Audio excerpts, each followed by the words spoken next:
diagram of the donor base of those two parties, you would be staring at a single circle with AIPAC in the middle of it, with Raytheon, Lockheed Martin, Boeing, General Dynamics, Northrop Grumman, with the war machine and the imperial machine right at the heart of the funding structure for both of those parties.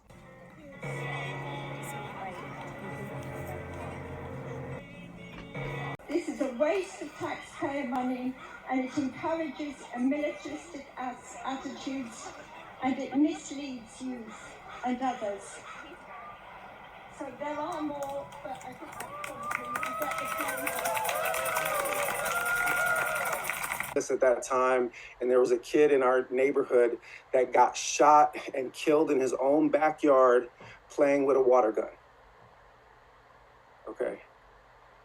And in 1988, when we went out and marched, it was a few dozen of us, and almost everybody in that audience, everybody in that crowd, everybody in that public was Black. In 2020, the George Floyd uprisings brought into being the largest mass mobilizations ever against police brutality against Black people, correct? Had you guys ever seen so many people mobilized around this core issue? I never, as a 15-year-old kid, imagined that I would see white folks outnumbering Black folks 5-1 at an anti-police brutality protest. Don't shoot! Hands up! Don't shoot! Hands up! Don't shoot! Hands up! Don't shoot! Hands up! Don't shoot! Hands up! Don't shoot!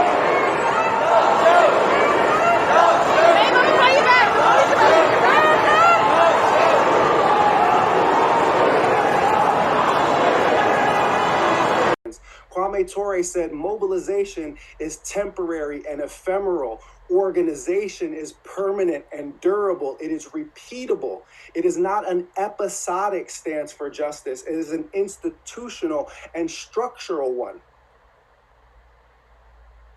He said it's easy to get the unconscious, as he calls them. The word is a little harsh, but the unconscious, as he calls them, to mobilize against an injustice because people have an innate sense of justice. But it is difficult to get them to take routine patterned action in order to resist. It's difficult to channel them from mobilization, which is episodic, into organization, which is durable. Are you starting to understand what the potential role of an actual revolutionary political party might be in this moment?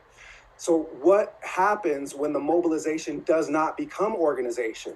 Then Team Blue, which has to cosplay as an opposition party because its electoral base is largely people of color, takes power, and police kill more people in every year since the greatest mass mobilizations against police brutality. It would appear to be a paradoxical result unless and until you understand the distinction between mobilization and organization. We are now sitting at a point where police have killed more people in every year since George Floyd was choked out over 8 minutes and 46 excruciating seconds than in any year previous to that. It's disgusting. 1 in 3 stranger homicides in the United States of America is when a police officer kills a civilian.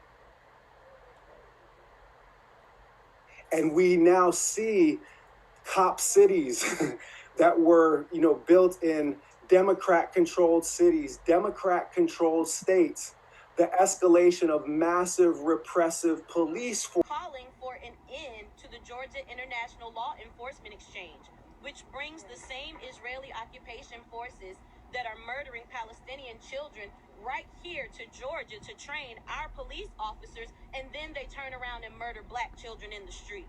They murder unarmed citizens simply because they refuse to sign a parking ticket. We are calling for an end to the genocide, not only in Palestine, but here in Atlanta, because we realize this connection is one that cannot be denied. In June of 2023, Atlanta residents collected over 116,000 signatures, almost double the number required, seeking to place the question of Cop City's construction on the ballot. However, the city government, led by Democrat Mayor Andre Dickens, blocked this referendum. The city rejected the first version of the petition based on a technicality, and when it was resubmitted, the city of Atlanta sued the petitioners, arguing that the referendum was unconstitutional in the state of Georgia. Now, in 2025, as Cop City becomes operational, that appeal is still currently sitting with the 11th Circuit. And that's where the question of the Democratic Party comes in, because the Democratic Party is controlled by billionaires and multimillionaires. Everybody knows that. Nobody actually denies it. But what they say is that, yes, that may be true, but still we can move our agenda forward because it's too hard to build a new party, and then we can build the People's Democratic Party. But what happens is that when you become part of an organization, a political organization that is controlled by the billionaires, it's the billionaires' agenda that holds sway, not our agenda. There is no avenue for us to win anything substantial for the working class without declaring class war on the bourgeois, on the ruling class. As of the latest available estimates, more than 120,000 U.S. police officers have been trained by Israeli officials, importing harsh techniques the Israelis use to control Palestinians in the West Bank and applying them to control racial minorities in America, particularly in black and brown communities. Protests against Israel's actions in Gaza continue to rise. U.S. police, equipped with Israeli tactics, are positioned to suppress opposition to Israel's policies. Yes, it turns out Cop City is being funded by corporate billionaires with deep ties to the country of Israel, specifically pro-Israel lobbying groups like AIPAC, Northrop Grumman, and Hewlett-Packard. National security allegiance. That is the goal, i.e. the goal is to have an endless war, not a successful war. Wars are a result of lives.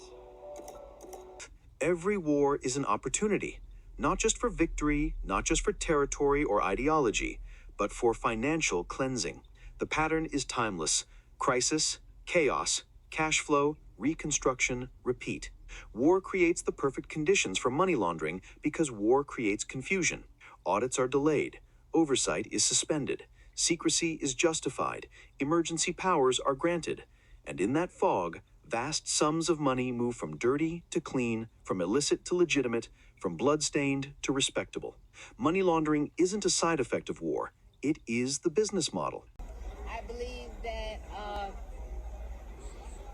socialism is an integral part of building social justice on this planet. The condition of my people, my history, was very much connected with other oppressed people, and I began to see that the same foot that was on the necks of the Vietnamese people, that was on the necks of all oppressed people on the planet, was the same foot that was on my neck. And so I began to understand that imperialism has to go. It is a poison that is killing people all over this world.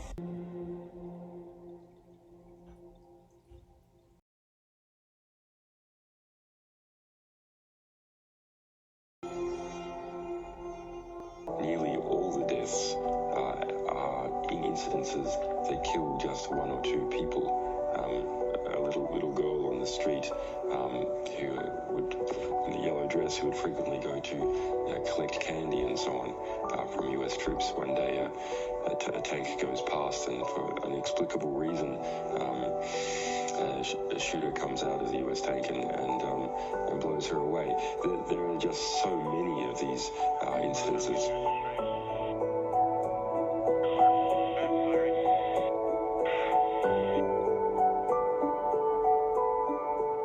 Grassroots activism, which has been effective to some extent. I used to protest nuclear weapons as a child with my family in the street, but to some extent, the decisions really are not made at a grassroots or even governmental level. It's often segmented within the government portions of the military-industrial complex. So this is a huge shift in U.S. policy. We haven't tested a nuclear weapon in the United States since 1992. You may recall in the early 60s, all above-ground testing worldwide was stopped because those massive nuclear explosions, which are encapsulated in video and film, I should say, that we see in movies and certainly newsreels and stuff. Well, it was pushing out a ton of radioactive material into the atmosphere and causing major health effects. So by international treaty, that was stopped, but there was still underground testing. Now, all the other major nations have stopped doing it. Russia doesn't do it. The U.S. doesn't do it. However, North Korea has been doing it, and North Korea has been threatening off and on to resume their nuclear testing, which is also underground. This would be a major change. My question that immediately comes to mind is, where are they planning on doing it? The previous tests were all done in Nevada. It's an area that's not too far from Las Vegas, but that area has been basically shuttered as far as being an active nuclear testing area. Increased dialogue, in particular with the three major belligerents in the world, which are the United States primarily. We started the arms race by not following the Acheson-Lilienthal plan of my grandfather that said we should cooperate and monitor fissionable material. We tried to keep it as an American secret, and that effectively caused the nuclear arms race, with Russia reacting against that threat. So US, Russia, and China are the ones who need to come to the table. We need grassroots activism, but we also need high-level political dialogues and track two kind of personal meetings. I think it's the only possibility. Some of this stuff transcends rationalism and policy. You have to get people together to kind of decide that we're not going to do this. And I think the final point, because this is only supposed to be, I think, an intro, is where is AI not like nuclear weapons? Joe mentioned the threat of nuclear weapons. I think the scale of the threats in the world, there's nothing that comes close to nuclear weapons. AI right now outputs sequence of characters in a terminal, and people want to conflate that with nuclear weapons, but it's not the same, which would mean a use of escalating nuclear arms race means effectively the end of society. Where AI is most dangerous is the use that would set off one of these auto-escalating arms exchanges.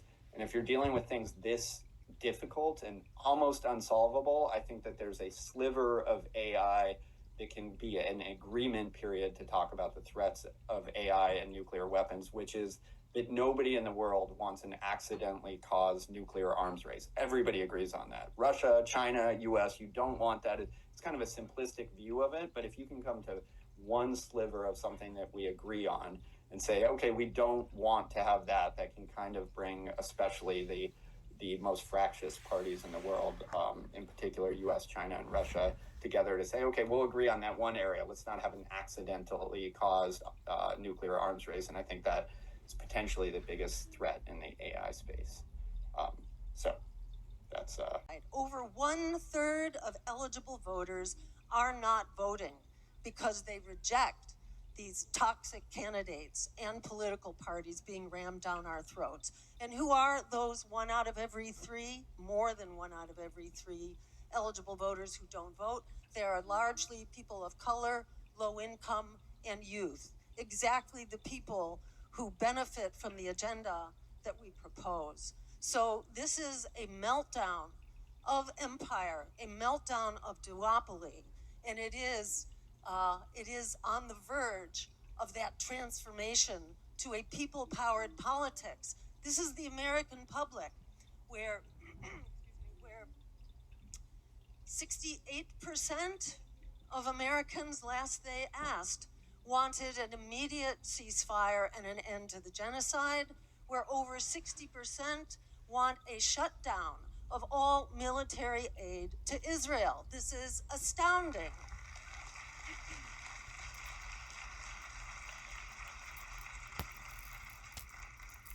This is not so much a problem of a misinformed public.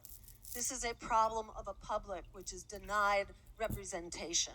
We have an anti-democratic government, is what we have, both political parties. And as said earlier, Trump is a symptom.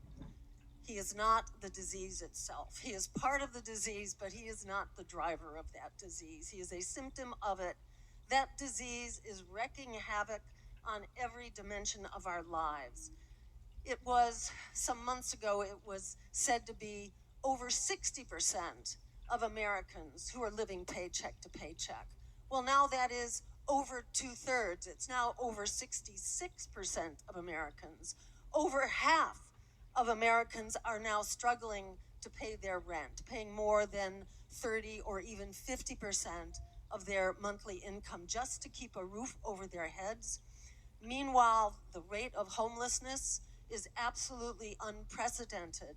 Last year, the number of homeless increased by 18% in 1 year alone. That's on top of a 12% increase the year before. 100 million people are strapped in medical debt, 44 million in student debt. Half of youth say that they are hopeless about the future. 1 in 4 have considered harming themselves within 2 weeks of the poll alone because of how desperate they are about the condition of their lives. This says really more than anything that what is being imposed on us by the parties of oligarchy, by the corporate duopoly, is absolutely unsustainable, unforgivable, and it will not stand.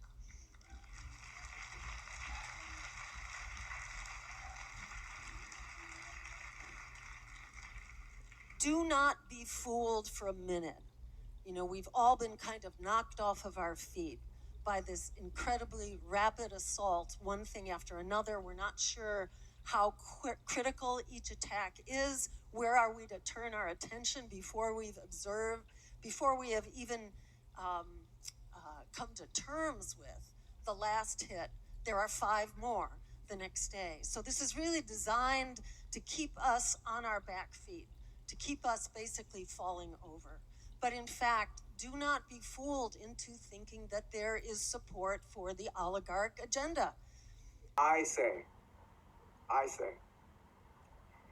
that the role of a revolutionary political party is that it channels the people's energies from mobilization around the specific issues that face respective communities into organization against the systems that produce the oppression of all.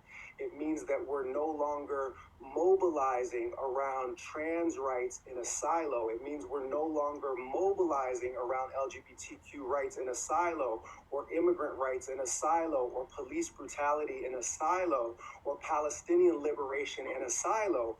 We are understanding and presenting to the public the structural relationship between all of these forms, and positing simply and in a straightforward way that simply protesting these forms of oppression will produce no outcome.